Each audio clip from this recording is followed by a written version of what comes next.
ஓம் சாந்தி 17/3/2025 காலை முறை. ஓம் சாந்தி பாக்தாதா மதுபன் சிவத்தந்தை பிரம்மா தந்தை லட்சுமணக்காக ஆசிரியர் பாடலுக்கு வந்திருக்காரு. அவங்களாம் இறை மாணவர்கள் மிக கவனமா ஆத்ம அபிமானி நிலையிலிருந்தும் மாணவர்களே நம்ம கேட்கலாம். பாபா சொல்றாங்க, இனிமையான குழந்தைகளே, படிப்பு தான் வருமானமாகும். படிப்பு தான் வருமானத்திற்கே ஆதாரமாகும். படிப்பு தான் நமக்கு வருமானமே, அதுதான் செல்வமே. செல்வத்தில் செல்வம், செவி செல்வம், அச்செல்வம் செல்வத்தில் எல்லாம் தலைன்னு சொல்லுவார் திருவள்ளுவர். எல்லா செல்வத்தை விட பெரிய செல்வம் இந்த செவி செல்வம் தான். கேள்வி ஞானம் தான். நம்ம பாபா இறைவனே படிக்க வைக்கிறாரு. இந்த படிப்பு தான் நமக்கு வருமானம். டெய்லி முரளி முரளி மிஸ்ஸே ஆகக்கூடாதுன்னு அவ்வளோ நமக்கு இழப்புன்னு அர்த்தம். முரளி மிஸ் ஆனாலே எவ்வளவு நீங்க விடுறீங்களோ அவ்வளவும் உங்களுக்கு இழப்புன்னு அர்த்தம். படிப்பு தான் வருமானத்திற்கு ஆதாரமாகின்றாரு. இந்த படிப்பின் மூலம்தான் நீங்கள் 21 பிறவிகளுக்கான பொக்கிஷங்களை இப்போது சேமிக்க வேண்டும். இந்த படிப்பை படிச்சுதான் நம்ம 21 பர்த்துக்கு பொக்கிஷங்களை சேமிக்கணுன்றாரு. கேள்வி: எந்த குழந்தைகளின் மீது குரு திசை இருக்கிறதோ அவர்களிடம் என்ன அடையாளம் தென்படும்? யார் மேல குரு திசை இருக்குதோ, குருவோட பார்வை இருக்குதோ, சிவபாபா தான் நமக்கு சக்தி, அவருடைய பார்வை நம்ம மேல இருக்குன்னா அவர்களிடம் என்ன அடையாளம் தென்படும் கேட்டாரு. பதில்: அவர்களது முழுமையான கவனம் எது மேல இருக்குன்னா ஸ்ரீமத் மீது இருக்கு. ஸ்ரீமத்னா இறைவனுடைய வழி, உயர்ந்த வழி. அதாவது மன்மத்து பரமத்தெல்லாம் இருக்குது. மனம் போன வழியில நம்ம வாழறோம், பிறர் சொல்றதை கேட்டு நம்ம நடக்கிறோம். அதெல்லாம் மன்மத்து பரமத்து. அது மாயாவுடைய வழிதான். மேக்சிமம் மன வழி, பிற வழி எல்லாமே மாயா வழி. பாபா உயர்ந்த வழி கொடுக்குறாரு. இதை ஃபாலோ பண்ணா நமக்கு தான் நல்லது. கொஞ்சம் கசப்பா இருந்தா கூட டாக்டர் மருந்து கொடுக்குறாங்க, கசப்பா இருக்கும், ஆனா அது உடம்பு சரியாயிடுது. அது மாதிரி பாபா ஆத்மாவுக்கு மருந்து கொஞ்சம் கசப்பா ஸ்ரீமத்து கொடுத்தாலும் அதுதான் நமக்கு பின்னாடி நல்லதுன்ட்டு பின்னாடிதான் நம்மளால புரிஞ்சுக்க முடியும். அதனால யார் முழுமையிலும் குரு தசை யாருக்கு இருக்குதோ அவங்க முழுமையான கவனம் அவங்க ஸ்ரீமத் மீதுதான் இருக்குன்றாரு. படிப்பு நன்றாக படிப்பாங்க, அவங்க நல்லா படிப்பாங்க, முரளியை படிப்பாங்க, ஒருபோதும் தோல்வி அடைய மாட்டார்கள். அவங்க ஒருபோதும் தோல்வி அடைய மாட்டாங்க. ஸ்ரீமத்தை மீறுபவர்கள் தான் படிப்பில் தோல்வி அடைவாங்கன்னு சொல்றேன். ஸ்ரீமத்தை அவர் கொடுக்குற ஸ்ரீமத்தை நின்ற வேலை, முரளி படிக்கிறது, டிராபிக் கண்ட்ரோல் பண்றது, சாப்பாடு போட்டு வச்சு சாப்பிடுறது, இறைவன் நினைவுல சமைக்கிறது, இதெல்லாம் ஸ்ரீமத்து. முரளி 5-6 முறை 5-6 தடவை படிக்கணும். நல்ல புத்தியில அதை ஸ்டோர் பண்ணிக்கணும், மற்றவங்களுக்கு சொல்லி கொடுக்கணும். இந்த மாதிரி நிறைய எல்லாமே ஸ்ரீமத்து தான். இந்த ஸ்ரீமத்தை மீறவங்களாலதான் படிப்புல தோல்வி அடைகிறாங்க சொல்றாரு. இரவுல கூட கடவுள்கிட்ட பேசிட்டு, கடவுள்கிட்ட ஒப்படைச்சிட்டு, அவர்கிட்ட யோகா பண்ணிட்டு, நாள் முழுதும் என்ன பண்ணோம், எவ்வளவு நேரம் அவர் நினைச்சோம் எல்லாத்தையும் ஒப்படைச்சிட்டு படுக்கணும். அதுவும் ஸ்ரீமத்து தான். அதான் சொல்றாரு. இப்ப பிறகு அவர்கள் மீது ராகு திசை அமர்ந்திருக்கிறது. இப்ப நம்ம ஸ்ரீமத்தை சரியா கடைபிடிக்கிறோம், படிப்போம், நம்ம சரியா படிக்கலாம். முறையே ஒரு நாள் 2 நாள் மிஸ் ஆனாலே அவ்வளவுதான் முடிஞ்சு போச்சு. பிறகு அவர்கள் மீது ராகு திசை அமர்ந்திருக்கின்றாரு. இப்போது குழந்தைகளாக உங்கள் மீது விருட்சபதியாகிய தந்தையின் மூலம் குரு திசையே அமர்ந்திருக்கு. இப்ப நமக்கு விருட்சபதி கல்பவருட்ச மரத்தினுடைய தந்தை பதி அந்த கல்பவருட்ச மரத்துல விதையா இருக்கிறாரு. அதனாலதான் அந்த மீனாட்சி அம்மன் கோயில் எல்லாம் போய் பாத்தீங்கன்னா அந்த சிவன் வச்சு அது பக்கத்துல ஒரு கல்பவருட்ச மரம் வச்சிருப்பாங்க, சிவலிங்கம் வச்சு. அது என்னன்னா அவருதான் விதையா இருக்கிறாரு. இந்த முழு விருட்சம் கல்பவருட்சத்துக்கு ஒரு கல்பத்துக்கும் அவர்தான் அதிபதியா இருக்கிறாரு. அவருதான் படைக்கிறாரு. எல்லா தொழிலும் அவர்தான் பண்றாரு. படைத்தல், காத்தல், அழித்தல், முத்தொழில அவர்தான் பண்றாரு. அந்த விளையாட்டே கல்பமே ஒரு விளையாட்டு மாதிரி, சிவனின் திருவிளையாடல் தான் அந்த கல்பமே. விளையாட்டு தான் நடந்து போகுது. அதனால இப்ப அவரு மூலம் நமக்கு இப்ப குரு திசை அமர்ந்திருக்கிறது. பாட்டு இந்த பாவமான உலகில இருந்துட்டு பாட்டு ஓடும். ஓம் சாந்தி. இந்த ஆத்மாக்களின் இது பாவ ஆத்மாக்களின் கூக்குரல் ஆகும் சொல்றாரு பாபா. இந்த பாவமான உலகில் இருந்து பாடுறாங்கல்ல, அது யாரெல்லாம் பாவ ஆத்மாக்களோ அவங்க கூக்குரல்ன்றாங்க. கடவுள்கிட்ட சொல்றாங்க, என்ன கூட்டின்னு போயிடு, இந்த உலகமே புரியலன்ட்டு பாடுறாங்க. நீங்கள் கூக்குரலிட வேண்டியதில்லை. ஆனா இப்ப நம்ம கூக்குரலிட வேண்டியதில்லை. ஏன்னா நமக்குதான் கடவுளே கஷ்டம் இல்ல, நம்மையும் கூக்குரலிடணும். நம்மளதான் அவர் போட்ல கூட்டிட்டு போயிருக்கிறாரு. ஏனெனில் நீங்கள் பாவனம் பண்ணி கொண்டிருக்கிறீங்க. இப்ப நம்ம தூய்மையாகிட்டு இருக்கிறோன்றாரு. இது தாரணை செய்ய வேண்டிய விஷயமா. இது நம்ம இதெல்லாம் நல்ல புத்தியில தாரணை பண்ணணும். ஏன்னா நான் கடவுள் கஷ்டாரு நான் இதை தூய்மையாயிட்டு இருக்கேன். அப்ப எனக்கு நான் யாரையும் கடவுளை நோக்கி நம்ம ஏன் கூக்குரல் இடணும்? ஏன்னா அவர் தான் நம்ம கூடவே இருக்கிறாருல்ல. இது மிகப்பெரிய பொக்கிஷமாகுன்றது. எவ்வாறு லௌகீக படிப்பும் பொக்கிஷம் அல்லவா? லௌகீக படிப்பு கூட ஒரு பொக்கிஷம் மாதிரி இருக்குல்ல, அதை படிச்சா பதவி கிடைக்குது இல்ல, டாக்டர் ஆகிறாங்க, இன்ஜினியர் ஆகிறாங்க. படிப்பின் மூலம் தான் சரீர நிர்வாகமே நடைபெறுகிறதுன்னு சொல்றார் பாபா. பகவான் கற்பிக்கிறார் என்பதை குழந்தைகள் அறிவீர்கள். இப்ப நமக்கு தெரியும், இந்த முரளியை சொல்றது யாருன்னா சிவன் தான். அவர் தான் இன்ஸ்ட்ருமெண்ட் மூலமா சொல்லிட்டு இருக்காரு. அவர் தான் சொல்றாருன்றது நமக்கு தெரியும். இது மிக உயர்ந்த வருமானமாகுன்றாரு. ஏனெனில் லட்சியம் குறிக்கோள் எதிரிலேயே நமக்கு இருக்கிறது. இது ரொம்ப உயர்ந்த வருமானம். இதுல லட்சியம் குறிக்கோள் நமக்கு இருக்குது. என்னன்னா நம்ம தேவதை ஆகும்போது நமக்கு லட்சியம் குறிக்கோள். உண்மையிலும் உண்மையான சத்சங்கம் இது ஒன்றுதான் சொல்லி பாபா சொல்றாரு. மற்ற எல்லாமே பொய்யான சங்கங்களாகின்றது. முழு கல்பத்திலும் சத்சங்கம் ஒரே ஒரு முறைதான் இப்போது ஏற்படுகின்றது என்பதை நீங்கள் அறிவீர்கள். அப்போதுதான் பதித்த பாவனை வாருங்கள் என்றெல்லாம் அழைக்கிறீங்க. இப்ப நம்ம எப்ப அழைக்கணும்னா முழு கல்பத்தினுடைய முடிவுல தான் நம்ம அழைக்கணும். அப்பதான் ஒரே ஒரு தடவை இந்த சத்சங்கம் நடக்குதுன்றாரு. இப்போது அவர்கள் அழைத்து கொண்டே இருக்கிறாங்க. வெளி உலகத்தினர் கூப்பிட்டுட்டே இருக்கிறாங்க. இன்னும் அவங்களுக்கு இப்ப கடவுள் கிடைக்கல. இங்கு உங்கள் எதிரிலேயே அமர்ந்திருக்கிறார். நம்ம கூப்பிட்டா நம்ம கண்டுபிடிச்சிட்டோம் பாபா வந்துட்டாருன்னு நமக்கு முன்னாடியே பாபா உட்கார்ந்துருக்காரு. நாம் புது உலகிற்காக இப்போது முயற்சி செய்து கொண்டிருக்கிறோம் என்பதை குழந்தைகளாகிய நீங்கள் அறிவு. இப்ப நம்ம சொர்க்கத்துக்கு போறதுக்காக நம்ம முயற்சி பண்ணிட்டு இருக்கோம். அது புது உலகம். அதுக்கு போறதுக்காக முயற்சி பண்ணிட்டு இருக்கோம்னு நமக்கு தெரியும். அந்த துக்கத்தின் பெயர் அடையாளமே இருக்காதுன்னு சொல்றாரு. சொர்க்கத்துல உங்களுக்கு துக்கம்னா என்னன்னு தெரியாது. அப்படின்னா என்னன்னு கேட்பாங்க தேவதைகள். அந்த அளவுக்கு துக்கம்னா என்னன்னு தெரியாது. இப்போ யாராவது நம்மள ஒரு மாதிரியா பேசுனாங்க, ஏதோ ஒரு விஷயத்துக்கு நம்மள ஏதோ சொல்லிட்டாங்க, நமக்கு உடனே என்ன தோணுது? மனசுல ஒரு துக்கம் அனுபவம் ஆகுது. இவங்க ஏன் என்ன இப்படி சொன்னாங்க அப்படின்ட்டு நம்ம மனசுல தோணுது இல்லையா? நம்மளையே இப்படி ஒரு மாதிரியா சொல்லிட்டாங்க. அது அந்த மாதிரி கூட சொர்க்கத்துல தேவதைகளுக்கு துக்கமே தெரியாது. இது ஒருத்தவங்க பேசுனாங்கன்னா அவங்க அந்த மாதிரி யாருக்கும் துக்கமும் கொடுக்க மாட்டாங்க. அது மாதிரி அவங்களுக்கு துக்கமா கொடுத்தாதானே அனுபவம் ஆகும். யாரும் அந்த மாதிரி துக்கமும் கொடுக்க மாட்டாங்க. எல்லாரும் அந்த ஆன்மீக அன்பு அப்படியே எப்படி ஒரு அம்மா குழந்தைய பாத்துக்கிறாங்களோ அந்த மாதிரிதான் எல்லாரும் இருப்பாங்க. இங்கே கலியுக அம்மா சொல்லல, ஒரு குறிப்பாவே ஒரு அம்மான்றவங்க எந்த அளவுக்கு ஒரு குழந்தைகள் மேல அவ்வளவு அன்பா இருக்கிறாங்களோ அந்த மாதிரி அங்க எல்லாருமே அன்பா இருக்கும். அதனால அங்க துக்கத்தின் பெயர் அடையாளமே அங்க இருக்காது சொல்றாரு. சொர்க்கத்தில் உங்களுக்கு சுகம் கிடைக்கிறது. சொர்க்கத்துலதான் உங்களுக்கு சுகம் கிடைக்கிறது. நரகத்தில் சிறிதும் சுகம் கிடையாது. நரகத்துல கொஞ்சம் கூட நமக்கு சுகமே கிடையாது. இது விஷயக்கடல் ஆகும் சொல்லி பாபா சொல்றாரு. கலியுகம் அல்லவா? ஏன்னா இது கலியுகம் அல்ல, எல்லார் வாயில இருந்து வருது கலிகாலம் முத்திருச்சுன்னு சொல்றாங்க இல்லையா? அப்ப இது கலியுகம் அல்லவான்றாரு. அனைவரும் துக்கத்திலும் துக்கமாக இப்ப இருக்கிறாங்கன்னு சொல்லி பாபா சொல்றாரு. எல்லாருமே ஏதாவது ஒரு துக்கம், ஒண்ணு நோய், இல்லைன்னா யாராவது ஏதாவது சொல்லிட்டாங்க, இல்லைன்னா ஏதாவது பிரச்சனை, ஏதாவது குடும்ப பிரச்சனை, இந்த மாதிரி எல்லா துக்கத்துல இருக்கிறாங்க. விகாரத்தின் மூலம் தான் பிறப்பு கூட எடுக்கிறாங்க. பிறக்கிறதே விகாரம் மூலம் பிறகுறாங்க. பிறப்புக்கே ஒரு போராட்டமா இருக்கும். அது கஷ்டப்பட்டுதான் பிறக்கிறாங்க. அதனால்தான் ஆத்மா பாபா நாம் பரிதமாகிட்டோம் என்று அழைக்கிறது. ஆத்மா அழைக்குது, பாபா நாங்க தூய்மையற்றவராக ஆயிட்டோம்னு அழைக்குது. பாவனம் ஆவதற்காக இப்ப கங்கையில் குளிக்க செல்றாங்க. நிறைய பேர் கங்கைக்கு போய் குளிச்சா தூய்மையாடலான்ட்டு போறாங்க. நல்லது, குளிச்சு விட்டீர்கள் பாவனம் ஆகிவிட வேண்டும் அல்லவான்னு சொல்லி பாபா கேட்கிறாரு. பாபா கேட்கிறாரு, சரி குளிச்சுட்டு வந்தீங்க, சரி தூய்மை ஆயிட்டீங்களா அப்படின்னு கேட்கிறாரு. அப்ப உங்களுக்கு உடம்பு கிளீன் ஆயிடுச்சு, ஆத்மால ஒன்னும் அழுத்தம் இருக்கு இல்லையா, அந்த 5 விகாரம் இன்னும் போகலையே அப்படின்னு கேக்குறாரு. பிறகு ஏன் அடிக்கடி நீங்க கீழே விடாதீங்க? சரி கங்கையில குளிச்சிட்டீங்க, தூய்மை ஆயிட்டீங்க, அப்புறம் திரும்ப எதுக்கு கடவுளேன்னு சொல்லி அழைக்கிறீங்க? துக்கத்துல இருக்கிறீங்க, அடிக்கடி கீழே விடாதீங்க. வீழ்ச்சி அடைந்து ஏனில இப்ப கீழே இறங்கி பாவாத்மா ஆகிடுகிறீர்கள். திரும்ப திரும்ப ரீபர்த்லதான் வரீங்க. சரி கங்கையில குளிச்சு பரந்தாமம் போனீங்கன்னா போகல, திரும்ப பிறந்து இங்கதான் கீழே பாவாத்மாவை தான் ஆயிட்டு இருக்கிறீங்கிறாரு. இதெல்லாம் கடவுள் சொல்றாரு. 84 பிறவி ரகசியத்தை குழந்தைகளாக உங்களுக்கு தான் தந்தையே இப்ப புரிய வைக்கிறாரு.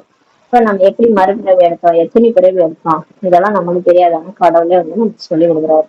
மற்ற தர்மத்தினர்கள்லாம் 84 பிறவி எடுக்கிறது கிடையாது.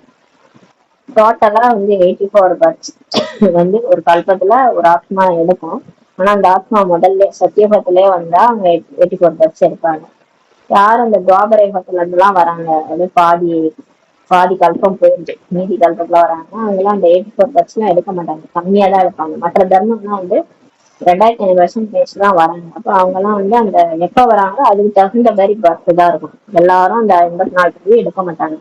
உங்களிடம் இந்த 84 பிறவி சித்திரம் ஏணி கூட மிக நல்ல முறையில உருவாக்கப்பட்டு தந்தாரு. இதெல்லாம் வந்து கடவுள் ஏற்படுத்தின சித்திரம் தான். அதுதான் நல்ல முறையில உருவாக்கப்பட்டதுன்னு அவர் சொல்றாரு. கீதையில் கல்ப விருட்சத்தின் சித்திரமும் இருக்கிறதுன்றாரு. இப்ப கீதையில கல்ப விருட்சம் மரம் இல்லையா, அதனுடைய சித்திரம் கூட இருக்குன்றார். ஆனால் பகவான் கீதை எப்போது கூறினார், வந்து என்ன செய்தார் என்று எதுவும் அறியவில்லை. அந்த கீதையை பகவத்கீதை படிக்கலாம், ஆனா அதுல யார் பகவான், அவர் எப்ப வந்து கீதையை சொன்னாரு, வந்து என்ன பண்ணாருன்ட்டு எதுவுமே யாரும் தெரிஞ்சுக்கல. மற்ற தர்மத்தினர் அவர்களது சாஸ்திரங்களை அறிந்திருக்கிறாங்க. மற்ற தர்மத்திலாம் கரெக்டா வரலாம், குரான் படிப்பாங்க, பைபிள் படிப்பாங்க, அந்த பைபிள்ல என்ன இருக்குன்னு வந்து அதை பாராயணம் பண்ணுவாங்க. சர்ச்சில் அதெல்லாம் வந்து எல்லாருக்கும் சொல்லி அது மற்ற தர்மத்தை, நாங்க இந்து தர்மத்துல இருக்கிறவங்கள கூட அப்படியே கிறிஸ்தவ தர்மம் மாத்திருவாங்க. அந்த மாதிரி அவங்களுக்கு என்ன இருக்குதுன்னு கூட தெரியும். ஆனா நமக்கு வந்து கீதையில என்ன இருக்குன்னு தெரியாது, மகாபாரதம் எந்த சாஸ்திரத்துல என்ன இருக்குன்னு நம்ம தெரிஞ்சு வச்சுக்கிட்டே கிடையாது. பாரதவாசிகள் முற்றிலும் அறியவில்லை என்றாரு. நான் சங்கமேகத்தில் தான் சொர்க்க ஸ்தாபனைக்காக இப்ப வருகிறேன் என்றார். அவர் வந்து அந்த கல்ப முடிவுல பாக்குறாரு, இது ஒண்ணும் சரிப்பட்டு வராது, நம்ம போய் தான் ஒரு தர்மத்தை உருவாக்கணும்ட்டு கீழே இறங்கி வராரு. சொர்க்க ஸ்தாபனைக்காக வரார். நாடகத்தில் மாற்றம் ஏற்படவே முடியாது, எதுவெல்லாம் நாடகத்தில் பதிவாயிட்டு அது அப்படியே நடந்தே ஆக வேண்டும் சொல்லி பாபா சொல்றாரு. இப்ப டிராமால என்ன நடந்ததோ அதுதான் அப்படியே நடக்கும். இன்னைக்கு கூட காலையில இருந்து சாயங்காலம் வரைக்கும் என்ன நடக்குதோ அதுதான் நாடகம். நம்ம வந்து ஏன் இப்படி நடக்குது அப்படின்னா கேட்க முடியாது. ஏன்னா போன கல்பத்துல என்ன நடந்தோ அதான் நடக்கும்.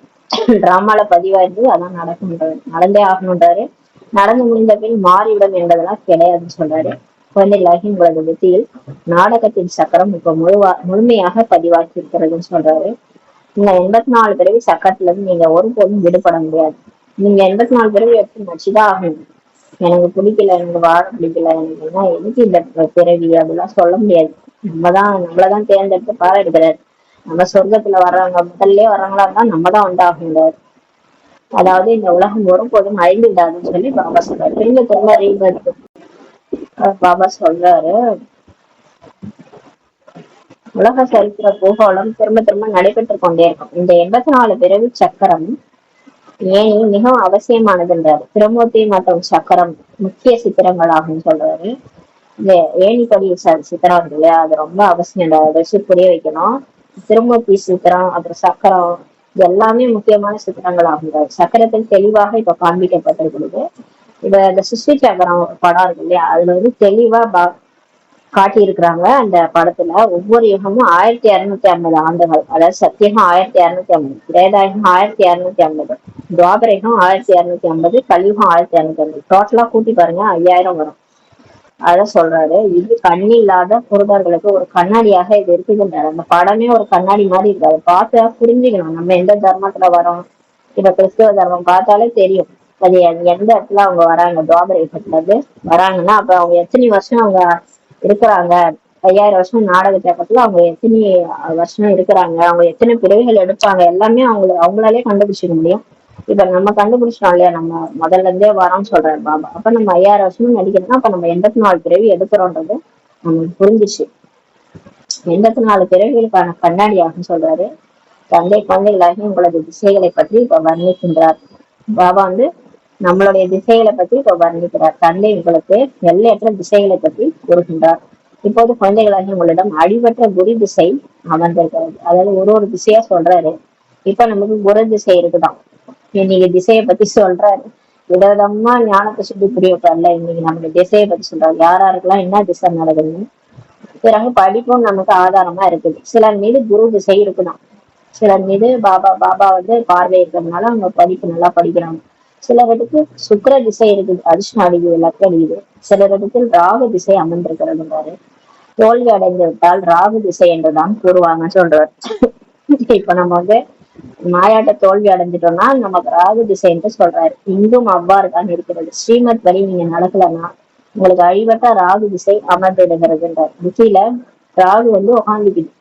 அப்ப நம்ம என்ன பண்ணுவோம், பாபா சொல்றதே கேட்க மாட்டோம், மற்றது எல்லாம் நம்ம மாயா பேச்சு கேட்டு இருப்போம். அதை சொல்ற ஸ்ரீமத் வழி நடக்கலன்னா அழிவற்ற ராகு திசை அமர்ந்திடுகிறது. இது அழிவற்ற குரு திசைன்னு சொல்றாரு. அது அழிவற்ற குரு திசை. ஆனா இது ராகு திசையாக ஆகிவிடுகிறது. குழந்தைகள் படிப்பின் மீது முழு கவனம் கொடுக்கணும். இப்ப தினம் டைரக்ஷன் வந்து முரளியில தான் பாபா சொல்றாரு. அதனால முரளியை படிச்சு தெரிஞ்சுக்கணும். ஏன்னா இதை வந்து பிகே லைஃப்ன்றது நம்ம மலை மேல ஏறுற மாதிரி. அதனால ஒரு ஸ்டெப் நம்ம சரியா வைக்கலனா கூட கீழே வந்துடும். அது மாதிரி நிறைய பேர் விழுந்து யாருமே மலை மேல ஏறல இன்னும். ஏறி போனவங்களாம் விழுந்து அப்படியே ஒரு அடி ஏறினா மனம் சுரக்குது, சறுக்குது. எல்லாரும் அதான் சொல்றாங்க டிபிஎஸ். ஒரு அடி ஏறினா மனம் சறுக்குது. அந்த மாதிரி டெஸ்ட் பேப்பர் வருது இல்லையா? அதனால பாபா சொல்றாரு, நீங்க முழு கவனம் நீங்க படிப்புலதான் கொடுக்கணும். ஆனா பாபா டைரக்ஷனே படிப்புலதான் கொடுக்குறாரு. இதுல எந்த சாக்கு பக்கம் சொல்லக்கூடாது. சென்டர் தூரமாக இருக்குது, இப்படி இருக்குது, நடந்து செல்ல 6 மணி நேரம் ஆனாலும் நீங்க சென்றுடணுன்றாரு. நீங்க நடந்து போறதுக்கு 6 மணி நேரம் ஆனா கூட நீங்க சென்டருக்கு போகணுன்றாரு பாருங்க பாபா. மனிதர்கள் யாத்திரைகளுக்கு செல்கின்றனர். எவ்வளவு ஏமாற்றம் அடையிறாங்க, பக்தி செஞ்சு போறாங்க, இன்னும் கிடைக்குது? ஒன்னும் கிடைக்கல. கால் தான் வலிக்குது, ஒன்னும் கிடைக்கல. பகவானுக்கு அச்சப்பாடு இல்லை. முன்பு பலர் நடைப்பயணமாக சென்றனர், மாட்டு வண்டியிலும் போனாங்க கோயிலுக்கெல்லாம். இதுவோ ஒரு ஊருக்கான விஷயம்தான். இது தந்தையின் எவ்வளவு பெரிய பல்கலைக்கழகமாகும். இப்ப இது கடவுளுடைய யூனிவர்சிட்டி இல்லையா? இது உலகம் ஃபுல்லா இருக்குது. இதில் நீங்கள் லட்சுமி நாராயணாக இப்ப ஆகுறீங்க. இப்படிப்பட்ட உயர்ந்த படிப்பிற்கு தூரமாக இருக்கிறது அல்லது நேரம் இல்லை என்று யாராவது கூறினால் தந்தை என்ன கூறுவார்?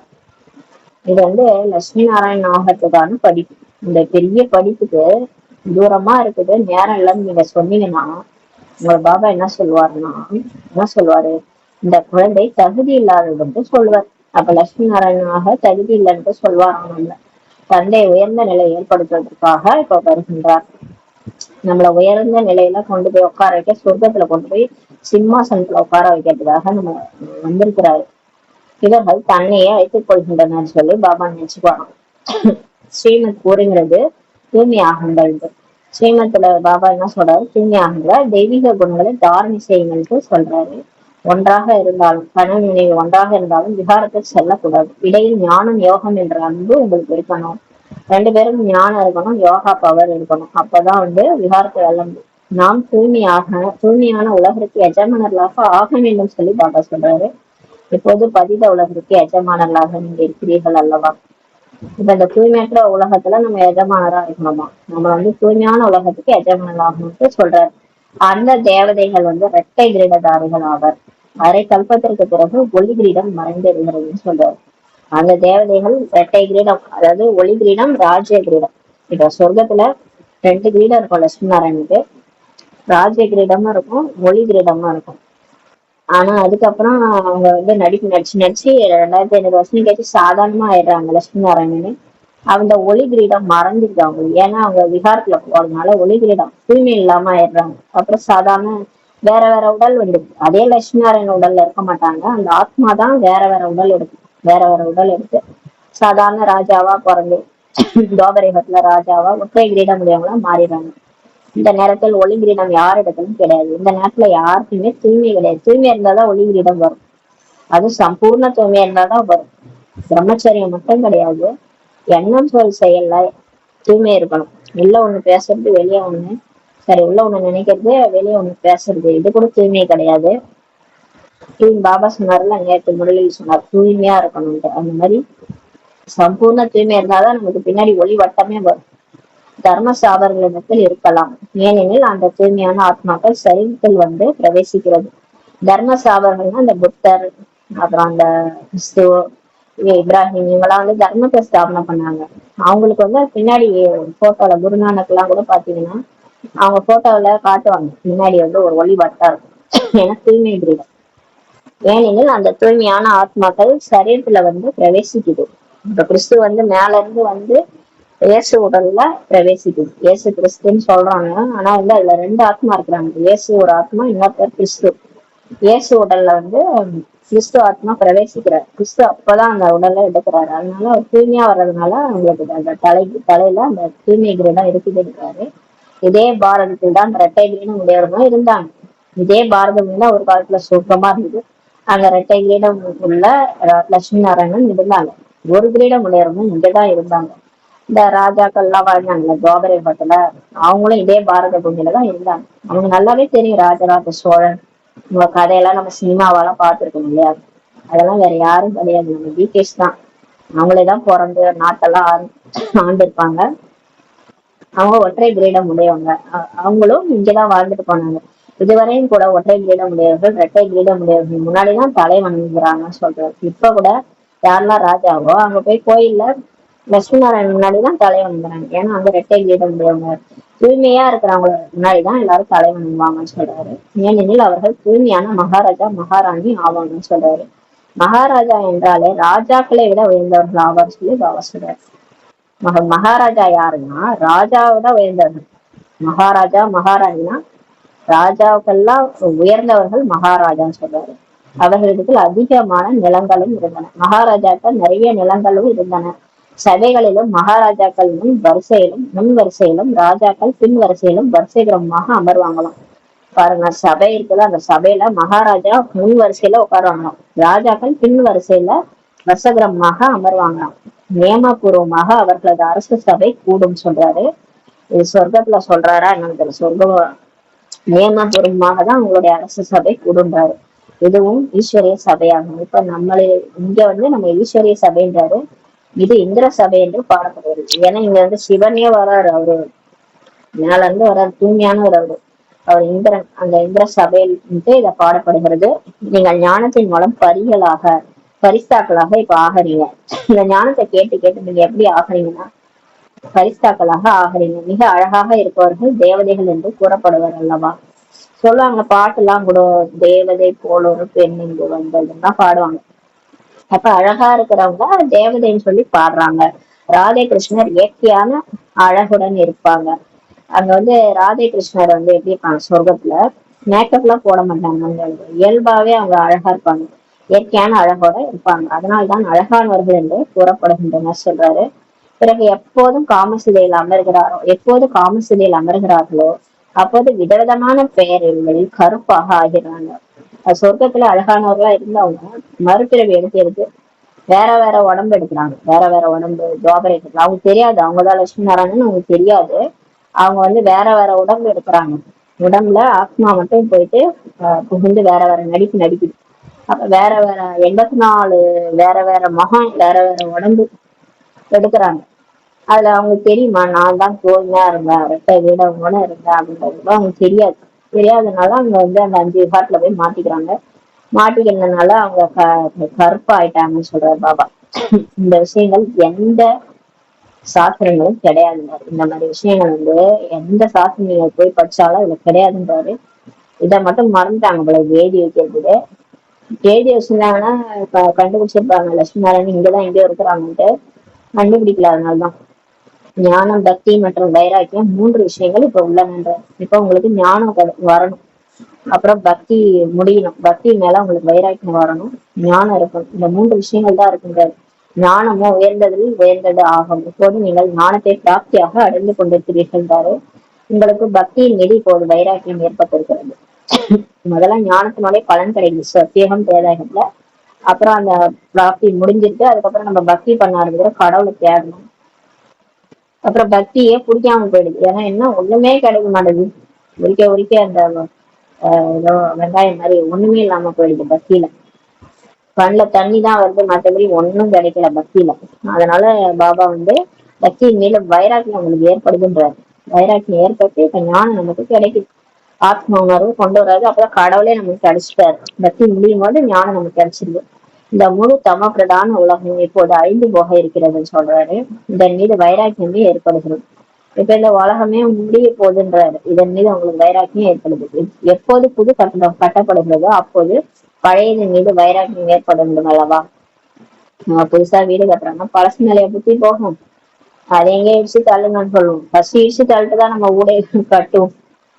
அததான் பாபா சொல்றாரு, இந்த உலகம் நல்லாவே இல்லை, இதை முதல்ல இடிச்சு தள்ளிட்டு நம்ம புது சொர்க்கத்தை கட்டிக்கலான்றாரு. அது எல்லைக்குட்பட்ட விஷயம், இது எல்லையற்ற விஷயமாகன்றாரு. இப்போது புத்தி புது உலகின் பார்த்தா நமக்கு இருக்கிறது. இது பழைய உலகம் நரகம், சத்தியகம், திரேதாயகம், சிவாலயம் என்று சொல்லப்படுகிறது. இது சிவாலயத்துக்கு போக ஆசையா இருக்குமா, இல்ல இந்த ராவணனுடைய ஆலயத்துக்கு போவாங்களா யாராவது? ராவணன் ஆலயம்னு கூட சொல்ல முடியாது, வேஷ்டி ஆலயம் சொல்லுவாரு பாபா. நரகம் வேஷ்டி ஆலயம். அப்ப எது நமக்கு ஆசை? சிவாலயத்துக்கு போதானே ஆசை. சிவபாபாவினால் ஸ்தாபனை செய்யப்பட்டது அல்லவா, அதனாலதான் அது பேர் சிவாலயம், சத்தியகம், திரேதாயகம். இப்போது இந்த வைசியாலயத்தின் மீது உங்களுக்கு கோபமே வருகிறது. நமக்கு கோபமே வருது, இதுன்னா உலகமா அது அப்படின்ட்டு. சிலருக்கு கோபம் வருவது கூட கிடையாது. சிலருக்கு ஏன் அவங்களுக்கு அதான் பிடிச்சிருக்குது. வெளி உலகத்துல இந்த உலகம் தான் பிடிச்சிருக்குது. ஏன்னா மாயா டிசைனா காட்டுது இல்ல, டிசைன் டிசைனா அது என்னென்னமோ பண்ணுது. அதுல மயங்கி போயிடுறாங்க. திருமணத்தில் வீண் செலவு செய்து பள்ளத்தில் தள்ள விரும்புறாங்கன்னு சொல்றாரு. திருமணம் பண்ணி 2 பேரும் மாறி 2 பேரும் தூய்மையா இருக்கிறவங்களை கொண்டு போய் படுகுழியில தள்ள விரும்புறாங்கன்னு சொல்றாரு. கல்யாணம் ஆனவங்களை கேட்டா தெரியும், நான் குழியில உண்டுன்னு சொல்லுவாங்க. அதெல்லாம் அது என்ன சொல்லுவாங்க, அதை பார்க்காத வரைக்கும் அது நல்லா இருக்கிற மாதிரி தெரியும். அது போய் அதுல அனுபவப்பட்டாதான் தெரியும் அது ஒரு குழின்ட்டு. அதனால பாபா சொல்றாரு, மீன் செலவு பண்ணி பள்ளத்துல தள்ள விரும்புறாங்கன்னு சொல்றாரு. பாபா சொல்றாரு, அனைத்து மனிதர்களும் இப்போது விகார நதியில இருக்கிறாங்கன்னு சொல்றாரு. எல்லா மனுஷங்களும் இப்ப விகார நதியில இருக்கிறாங்க, அசுத்தத்தில் விழுந்து கிடக்குறாங்கன்னு சொல்றாரு. ஒருவருக்கு ஒருவர் துக்கம் கொடுக்குறாங்க. ஆனா நம்ம துக்கத்துக்கு என்ன காரணம்னே அவங்களுக்கு தெரியல. இந்த 5 விகாரம் தான் நம்மள படுகோயில தள்ளி இந்த மாதிரி மத்தவங்க துக்கம் கொடுத்துக்கிறோன்றது கூட அவங்களுக்கு தெரியல. அன்பான உறவினர்கள், நமக்கு அன்பான குடும்பம், கணவன் மனைவி, அன்பான குழந்தைகள், ஆனா அவங்க மேலேயே நமக்கு வெறுப்பு வருது, அவங்க மேலேயே கோபம் வருது. ஏன், இதுக்கு காரணம் என்ன அப்படின்னு தெரிஞ்சுக்கல. ஏன்னா அந்த 5 விகாரம் தான் நம்மள அந்த மாதிரி மாத்துது. கோபம், காமம், பற்று, ஆசை, அகங்காரத்தினாலதான் இவ்வளவு பிரச்சனைகள்ன்றது யாருக்குமே தெரியல. எல்லாரும் ஒருவருக்கு துக்கம் கொடுக்குறாங்கன்னு சொல்றாரு. அமிர்தத்தை விடுத்து விஷயம் ஏன் எடுத்துக்கொள்கிறீர்கள் என்று பாடப்பட்டு கூட இருக்கிறது. ஆனா அதோட அர்த்தம் புரியுமா? புரியாது யாருக்கு. எதெல்லாம் கூறுகிறார்களோ அதன் பொருளை புரிஞ்சு கொள்வது கிடையாதுன்னு சொல்றாரு. எழுதி வச்சவங்க யாரும், படிக்கிறவங்களுக்கு அது பொருளே புரிஞ்சுட்டு தெரியல. அமிர்தான்றது ஞானம், இந்த ஞானத்தை படிக்கிறது. விஷான்றது விகாரம். விகாரத்தை போய் ஏன் எடுக்கிறீங்கன்னு கேக்குறாங்க. குழந்தைகளாகி உங்களிலும் ரசிக்கிறமாக தான் இருக்கிறீங்க. புத்திசாலி ஆசிரியர் பார்த்த உடனே புரிஞ்சுக்குவாங்க இவரது புத்தி எங்கு சுற்றி கொண்டிருக்கிறதுன்ட்டு பார்ப்பாங்க. வகுப்பு எடுக்கும் போது பார்ப்பாங்க, செக் பண்ணுவாங்க. சிஸ்டர்லாம் கண்ணால பார்ப்பாங்க, யார் யார் படிக்கிறாங்க, யார் யார் தூங்குறாங்க, சரி யார் யார் ஆர்வமா கேக்குறாங்க, யார் யார் தூங்குறாங்க, யார் யார் கொட்டாய் விட்டுறாங்க, எல்லாத்தையும் செக் பண்ணுவாங்க. புத்தி எங்கேயாவது சுத்திட்டு இருக்கான்னு கூட கண்டுபிடிச்சிருவாங்க. வகுப்பின் இடையில் யாராவது கொட்டாவி விட்டால் அல்லது தூங்கி வழிந்தால் இவரது புத்தியானது வீடு அல்லது தொழில் பக்கம் அலைந்து கொண்டிருக்கிறது என்று புரிந்து கொள்ளுங்கள் சொல்றாரு. இப்ப பாபா சொல்றாரு, யாராவது கொட்டாய் விட்டுறாங்க, தூங்கி வழிஞ்சாங்கன்னா அவங்க புத்தி வீடு தொழில் பக்கம் தான் அலைஞ்சிட்டு இருக்குன்னு புரிஞ்சுக்காங்கன்றாரு. கொட்டாவி என்பது களைப்பின் அடையாளமாகவும் இருக்கிறது. அதை நாள் முழுவதும் வேலை செஞ்சுட்டு வீட்டோடைய நினைப்பு, தொழிலுடைய நினைப்புனா அவங்க கொட்டாவி விடுறாங்க, களைப்பா இருக்கிறாங்க, களைப்பின் அடையாளமாகவும் இருக்கிறது. தொழிலில் மனிதர்களுக்கு வருமானம் ஏற்படுவதால் இரவு 1-2 மணி வரைக்கும் அமர்ந்து கொண்டிருப்பாங்க. இப்ப ஏதாவது நம்ம தொழில நிறைய காசு கிடைக்குது, கடைலாம் போடுறாங்கல்ல இந்த தீபாவளி சீசன்ல, அப்ப நல்லா வருமானம் கிடைக்குதுன்னா அப்ப இரவு 1-2 மணி வரைக்கும் கூட உட்காந்து அந்த வியாபாரம் பண்ணுவாங்கன்றாரு. ஒருபோதும் உங்களுக்கு கொட்டாய் கூட வராது. அப்ப கொட்டாய் வருமானு கேட்டீங்கன்னா வராதுன்னு சொல்றாரு பாபா. ஏன்னா வருமானம் வருது இல்லையா? அது மாதிரி இங்கேயும் வருமானம் வருதுன்னு நீங்க நினைச்சீங்கன்னா எங்கேயாவது நீங்க கொட்டாய் விடுவீங்களான்னு கேக்குறாரு. இது நீங்க ஒரு பாயிண்ட் லட்சக்கணக்கான ரூபாய், இதை நான் எடுத்துட்டு புத்தியில எடுத்துட்டு போனேன்னா எனக்கு செல்வ செழிப்பு வரப்போகுது. நான் சொர்க்கத்துல அளவற்ற வருமானம், சொர்க்கம் மட்டும் கிடையாது, எடுக்க போற எல்லா பிறவிகளுக்கும் தாவரேகத்துல ராஜா ராணியா வாழ போறீங்க. கலியுக இறுதி இந்த லாஸ்ட் பர்த் வரைக்குமே நமக்கு இந்த படிப்பு தான் ஆதாரமே. இதுல இருந்தா நம்ம செல்வந்தரா வாழ போறோம். இல்லைன்னா போய் மத்தவங்கள்ட்ட கையேந்து வேண்டியது இருக்கு. அதனாலதான் சொல்றாரு, ஒழுங்கா படிங்க, இப்போல இருந்தாவது படிங்க, அப்பதான் அளவற்ற செல்வம் உங்களுக்கு கிடைக்கின்றாரு. அப்ப கொட்டாவே விட மாட்டீங்கன்றாரு. இந்த தந்தை எவ்வளவு பொக்கிஷங்களை உங்களுக்கு கொடுக்குறாரு. அது அருமை தெரிஞ்சவங்க தான் நல்லா கேட்பாங்க முரளிய. அதான் சொல்றாரு, கொட்டாவி விடுவது என்பது நஷ்டத்தின் அடையாளமாகும் சொல்றாரு. நஷ்டம் ஏற்படுறதுனாலதான் நீங்க கொட்டாய் விடுவீங்கன்றாரு. திவாலாகக்கூடியவர்கள் தூங்கி வழிவதுடன் அதிகம் கொட்டாய் விடுவார்கள் சொல்றாரு. அதாவது திவால் ஆக போறோம், மாயாட்ட போய் மாட்டிக்க போறோம் அப்படின்னா, மாயாதான் நம்மள சுகமா டன்ல பிள்ளைல தூங்க வைக்குது இல்லையா? அமிர்த வேலையிலையும் தூங்க வச்சிரும். அதான் சொல்றாரு, நீங்க மாயாட்ட மாட்டிக்கிட்டீங்கன்னா தூங்கி வழுவதோட அதிகம் கொட்டாய் விடுவாங்கன்னு சொல்றாரு. உங்களுக்கு பொக்கிஷத்திற்கு பின் பொக்கிஷம் கிடைச்சிட்டு இருக்குது எனில் எவ்வளவு கவனத்துடன் நீங்க இருக்கணும்னு சொல்றாரு. படிக்கின்ற நேரத்தில் யாராவது கொட்டாவி விட்டால் புத்திசாலி ஆசிரியர்கள் புரிந்து கொள்வாங்களாம், இவரது புத்தி யோகம் வேறு பக்கம் அழிஞ்சிட்டு இருக்குதுன்னு புரிஞ்சுக்குவாங்க. இங்க அமர்ந்திருக்கும் போது வீட்டின் நினைவு அவங்களுக்கு வரும்.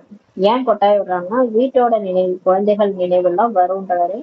இங்க நீங்கள் பட்டியில் இருக்க வேண்டும், வேறு யாருடைய நினைவும் உங்களுக்கு வரக்கூடாதுன்றாரு.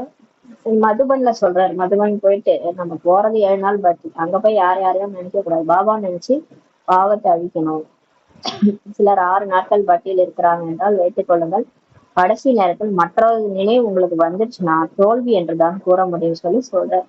மதுபன்ல போய் உங்களது வீடு வாசல் உறவினர்கள் அவங்களே வந்தா அப்புறம் நீங்க என்ன சம்பாதிப்பீங்கன்னு சொல்றாரு.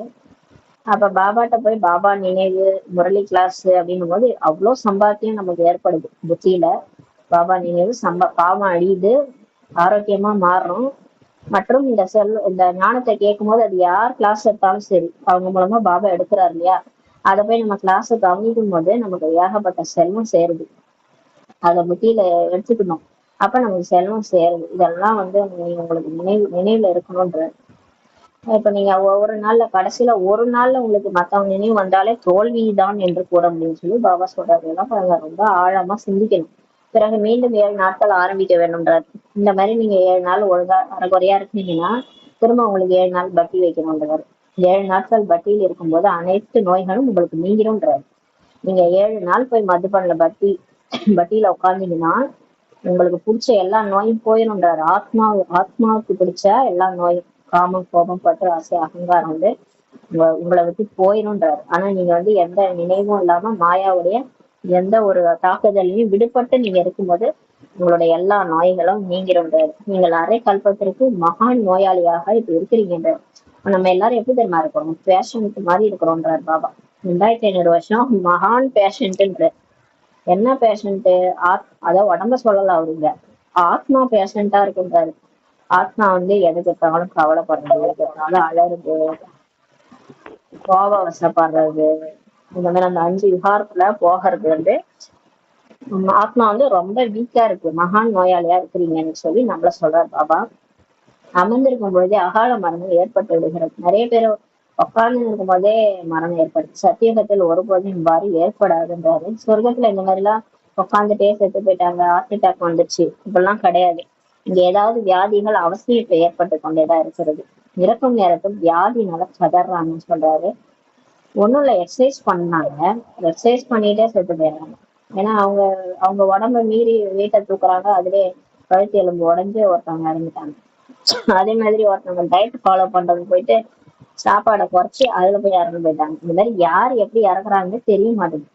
இறக்கும் நேரத்துல வியாதியால கதறாங்க, கேன்சர் வந்துருது, இந்த மாதிரி விதவிதமான நோய். ஏன்னா சாப்பாட்டோட ஹேபிட் தான், அதனால நிறைய நோய் வருது. சொர்க்கத்தில் சிறிதும் துக்கம் இருக்காதுன்றாரு. சொர்க்கத்துல எல்லாமே கரெக்டா இருக்கும். நாங்க சரியான நேரத்தில் இப்போது நேரம் முடிவடைந்த போது நாம் இந்த உடலை விட்டு குழந்தையாக ஆக வேண்டும்ட்டு புரிஞ்சுக்குவாங்க. இங்கும் கூட உங்களுக்கு சாட்சாத்காரம் ஏற்படும். இந்த கடைசியில இப்ப இந்த பிறவில கடைசியில நமக்கு காட்சி கிடைக்கும்ன்றாரு. நம்ம அப்படிதான் சரீரம் வருவோம், நமக்கு மட்டும் காட்சி தான் கிடைக்கும். நான் இவ்வாறு ஆவேன்ட்டு காட்சி கிடைக்கின்றாரு. இவ்வாறு பலருக்கு சாட்சாத்காரம் ஏற்படுது. ஆனா யாருக்குன்னா காட்சி கிடைக்கலாம் நமக்கு தெரியாது. ஒவ்வொரு பிடிஎஸும் இறக்குறாங்கல்ல, அவங்களுக்கு அடுத்த பிறவி எங்க போறாங்கன்ற காட்சி எல்லாம் கிடைக்கும் போல. அதான் சொல்றாரு, இவ்வாறு பலருக்கு சாட்சாத்காரம் ஏற்படுகிறது. ஞானத்தின் மூலமாகவும் நீங்க அறிந்து கொள்கிறீர்கள்ன்றாரு. நாம் யாசிப்பவர்கள் இளவரசராக இப்போது ஆகி கொண்டிருக்கிறோம்ட்டு உங்களுக்கு தெரியும்ன்றாரு. இந்த ராதே கிருஷ்ணர் ஆவதுதான் நமது லட்சியம் மற்றும் குறிக்கோளா. பாபா சொல்றாரு பாருங்க, இவ்வளவு நாள் உங்களோட லட்சியம் குறிக்கோள் என்னன்னு கேட்டா லட்சுமி நாராயணன் தானே சொல்லிட்டு இருந்தாரு. இன்னைக்கு அப்படியே மாத்திட்டாரு பாபா. நம்மளோட குறிக்கோள் என்ன தெரியுமாவா? ராதே கிருஷ்ணர் ஆகிறது தான் நமது லட்சியம் மற்றும் குறிக்கோளாகும் இன்னைக்கு முறையில் சொல்லிட்டாரு. லட்சுமி நாராயணன் கிடையாதுன்னு சொல்லியிருக்காரு. ராதே கிருஷ்ணர் ஆவதாகன்னு சொல்றாரு. ஏனெனில் முழு 5000 ஆண்டுகள் என்று இவர்களை தான் கூற முடியும்னு சொல்றாரு. ஃபர்ஸ்ட் ராதே கிருஷ்ணர் தான் வராங்களாம் 5000 வருஷத்துல, அப்புறம் தான் அவங்கதான் போய் லட்சுமி நாராயணனா மாறுறாங்களாம். அதனால நீங்க ஏன் ஆப்ஜெக்ட் என்னன்னு கேட்டா ராதே கிருஷ்ணர் தான் நீங்க சொல்லணும்னு சொல்றாரு. லட்சுமி நாராயணன் 20-25 ஆண்டுகள் குறைவு ஏற்பட்டு விடுகிறதுன்னு சொல்றாரு. அதாவது ராதே கிருஷ்ணர் பிறந்து அவங்க வளர்ந்து அவங்க 30 வயசு மேலதான் அவங்க 2 பேருக்குமே கல்யாணம் ஆகும். அந்த மாதிரி சொல்லியிருக்கிறாரு. அதனால்தான் கிருஷ்ணரின் மகிமை அதிகமாக இப்ப இருக்கிறதுன்றார்.